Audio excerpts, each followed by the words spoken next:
आज की कहानी में कुछ जवान लड़के लड़कियां एक ऐसी जगह पर फंस जाते हैं जहां से निकलना बहुत मुश्किल था और जो बचकर निकलता है उसकी हालत ऐसी हो जाती है जिसकी हम कल्पना भी नहीं कर सकते। चलिए कहानी शुरू करते हैं। शहर से बहुत दूर एक गाड़ी तेजी से आगे बढ़ रही थी। गाड़ी में एक नौजवान विल चुपचाप बैठा था जो नई जगह का अंदाजा लगा रहा था। कुछ ही देर बाद गाड़ी रुकती है। सबसे पहले विल का सामान निकाला जाता है जिसे किसी कचरे की तरह फेंक दिया जाता है। इसके बाद पुलिस वाला विल को बाहर निकालकर उसके हाथ आजाद करता है। फिर विल को वहां छोड़कर पुलिस वाला चला जाता है और तभी एक आदमी कहता है, तुम सभी का इस कैंप में स्वागत है। सबसे पहले मेरा नाम जान लो, मैं बॉस हूँ। मेरे साथी हैं बेन, कैट और टोनी जो तुम्हारी मदद के लिए हर समय तैयार रहेंगे। तुम्हारे माता पिता ने इसीलिए तुम्हें यहाँ भेजा है ताकि तुम आज्ञाकारी बन सको। अगले कुछ दिन मैं तुम लोगों से सख्ती से पेश आऊंगा, लेकिन मेरा यकीन मानो, इस कैंप के बाद तुम्हारी जिंदगी बेहतर हो जाएगी। बॉस के चुप होते ही टोनी सभी का सामान चेक करता है और गैर जरूरी सामान निकालकर फेंक दिया जाता है। बॉस फिर कहता है, यहाँ से भागने की कोशिश की तो 5 मिनट के अंदर ही तुम्हें जंगली जानवर खा जाएंगे। अब जाकर आराम करो। ये कहकर बॉस चला जाता है जो इस कैंप में बिगड़े हुए लड़के लड़कियों को सीधा करता था। लेकिन कुछ जुगाड़ी पहले ही दिन जुगाड़ में लग जाते हैं और किस्मत देखिए, इनके जुगाड़ काम भी कर जाते हैं। तभी रॉक कहता है, दूर हट सस्ते जुगाड़ी आदमी। ये सुनकर लड़का बैठ जाता है जिसका नाम मैक था। कुछ देर बाद लड़कों के पास बॉस आता है, जिसके बाद विल को पकड़कर बाहर लाया जाता है। विल को तंग जगहों और अंधेरे से डर लगता था और आज ये लोग उसका यही डर खत्म करना चाहते थे,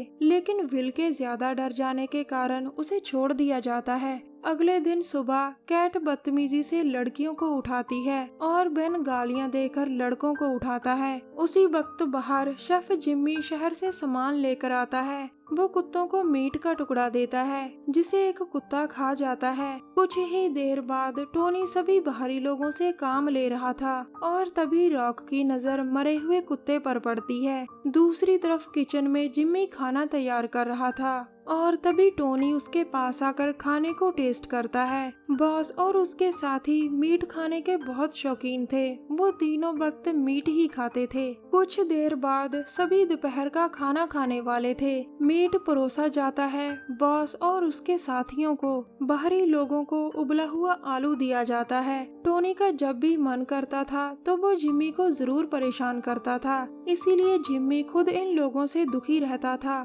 उधर आलू खाते खाते रॉक और विल आपस में लड़ पड़ते हैं, जिन्हें बेन और कैट जल्द ही पकड़ लेते हैं। बॉस को लगा कि सारी गलती विल की होगी क्योंकि वो अक्सर लड़कों से लड़ता रहता था और इसी कारण कई बार जेल भी गया था, लेकिन आज उसके साथ जरूर कुछ बुरा होने वाला था। कुछ देर बाद रात को बॉस अपने कमरे में सोने की तैयारी कर रहा था। अचानक उसकी तबीयत खराब होने लगती है, जिसके बाद उसे उल्टियां लग जाती हैं। दूसरी तरफ जिम्मी अपनी गाड़ी से बाहर निकलकर कहता है, मैं चला पागल लोगों। ये कहकर वो इस जगह से चला जाता है। अगले दिन सुबह रॉक धीरे धीरे नींद से जागता है और समय देखकर हैरान होता है। फिर वो मैक से पूछता है, आज हमें जल्दी क्यों नहीं उठाया गया? लेकिन मैक के पास कोई जवाब नहीं था। उधर तीनों लड़कियां भी परेशान थी कि आज कैट क्यों नहीं आई और तभी मैंडी किसी तरह दरवाजा खोल देती है। फिर वो दूसरा दरवाजा खोलकर लड़कों के पास आती है। पहले बेन दरवाजा खोलता था, लेकिन आज लड़कियों को देखकर वो हैरान थे।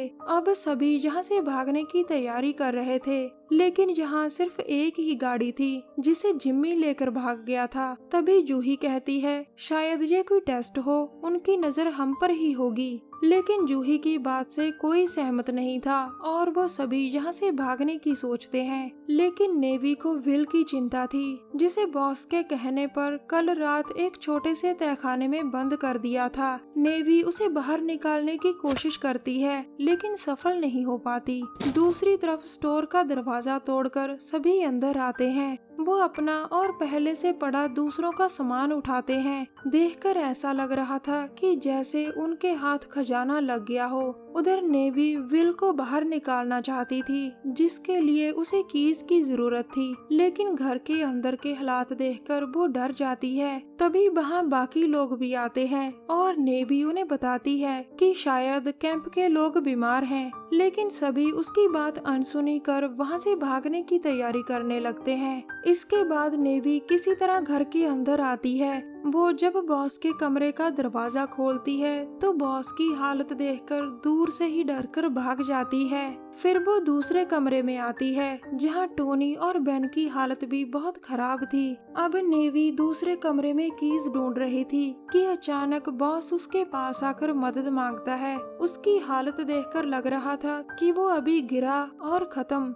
फिर नेवी उसे पानी पिलाकर कहती है, मैं बाहर जाकर मदद ढूंढती हूँ, लेकिन बॉस उसे यहीं रोकना चाहता था। जिसके बाद नेवी वहाँ से भाग जाती है। घर के बाहर मैक का पहला शक कुत्ते पर जाता है। फिर वो एक कमरे में बैठकर कुत्ते के पेट की जांच करने लगता है और तभी उसके कमरे में नेवी आती है, जो उसे देखकर हैरान होती है। सच में मैक पूरा जुगाड़ी था। कुत्ते की जांच कर उसे कई चीजें पता चल जाती हैं और आखिर में उसकी जांच से पता चलता है कि मीट जहरीला था। कुछ देर बाद नेवी विल के पास थी। अचानक वो कोई शोर सुनकर हैरान होती है और तभी रॉक भागता भागता कहता है, भागो यहाँ से। तभी नेवी कैट को देखकर भागती है, जो पूरी तरह से जानवर बन गई थी। अब सभी लोग भाग रहे थे और अचानक बेन आकर रॉक को पकड़कर उसे खाने लगता है। वो किसी जानवर की तरह उसके कंधे को काटकर खा जाता है।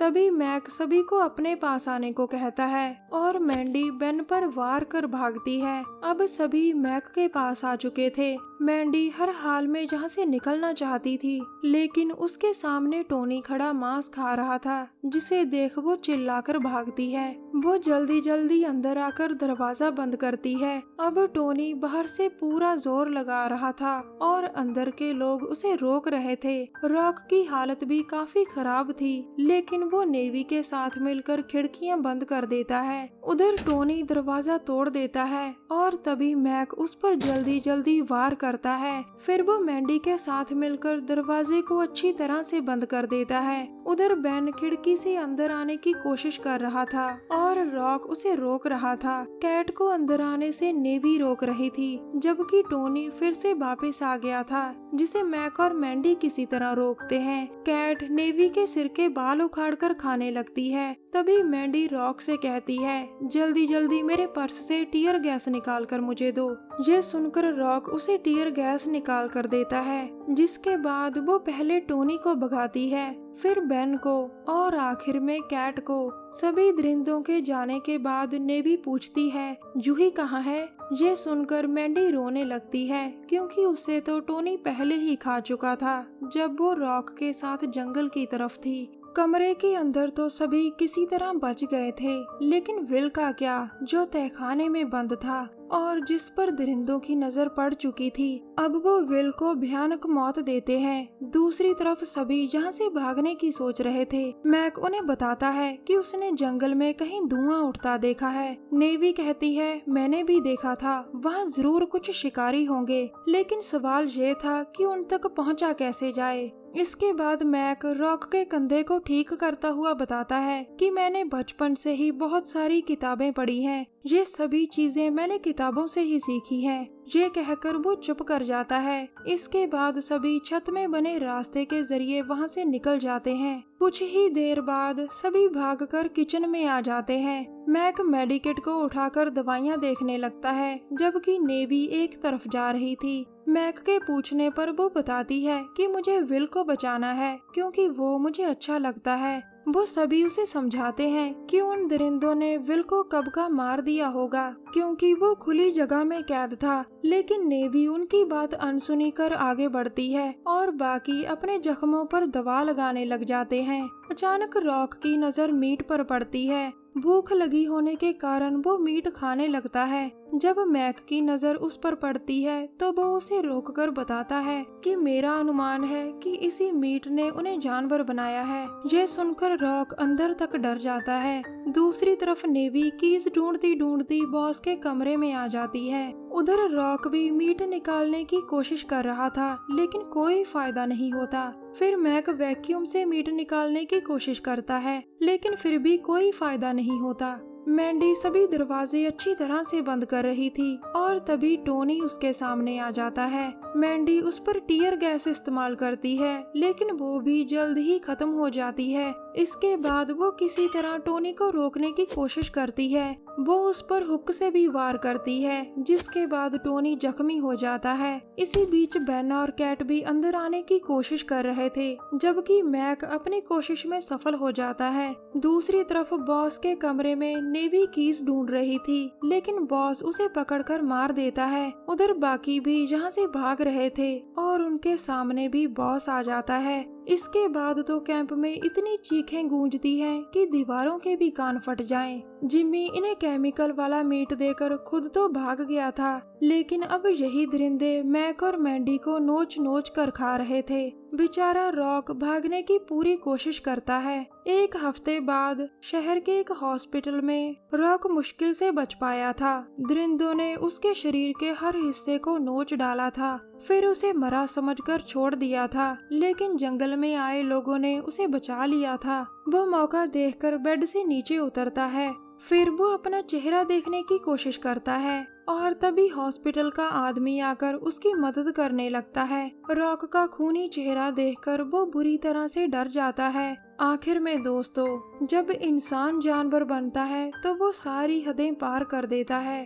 अंत में दोस्तों, अगर आप उन मूवीज की एक्सप्लेनेशन देखना चाहते हैं जो किसी और जगह नहीं, तो हमारे चैनल को जरूर सब्सक्राइब करें। मिलते हैं अगली वीडियो में, तब तक के लिए नमस्कार, जय हिंद। हमारी वीडियो देखने के लिए धन्यवाद।